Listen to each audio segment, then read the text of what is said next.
வாங்க முட்டை ஆம்லெட் எப்படி போடுறது பார்த்துடலாம். ஸ்டவ் ஆன் பண்ணிக்கலாம். கடாயில் எண்ணெய் ஊற்றிக்கலாம். 2 வெங்காயம் பொடிசாக நறுக்கி வச்சுருக்கேன். ஒரு பச்சை மிளகாய் பொடிசாக நறுக்கி வச்சுருக்கேன். அதை போட்டு நல்லா வதக்கிக்கலாம். நல்லா சிம்மிலே வச்சு வதக்கிக்கலாம்.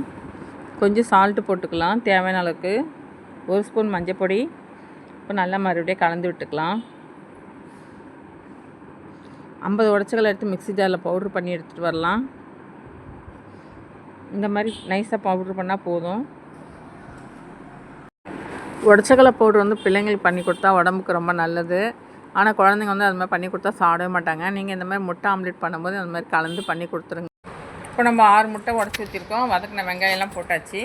இப்போ வந்து உடச்சக்கல்லை பவுட்ரு வந்து ஒரு 3 ஸ்பூன் போட்டுக்கலாம். நீங்கள் வேணுன்னா கூட ஜாஸ்தியோடு போட்டுக்கலாம். இந்த மாதிரி பண்ணி கொடுத்தீங்கன்னா குழந்தைங்க வேணான்னு சொல்ல மாட்டாங்க. செம்ம டேஸ்டியாகவும் இருக்கும், குழந்தைங்க சத்தாகவும் இருக்கும். இது கூட கேரட் போட்டுக்கலாம், கோஸ் போட்டுக்கலாம்.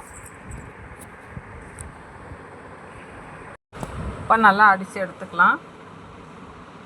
இந்த அளவுக்கு அடித்தா போதும். ஸ்டவ் ஆன் பண்ணி தோசைக்கல்லை போட்டுக்கலாம். தோசைக்கல்லை எண்ணெய் ஊற்றிக்கலாம்.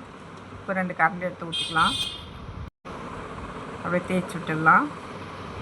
நீங்கள் கனமாலும் போட்டுக்கலாம், மெலிசாவும் போட்டுக்கலாம். சுற்றி எண்ணெய் விட்டாச்சு. இப்போ செவந்துருச்சு. அப்படியே திருப்பி போட்டுக்கலாம்.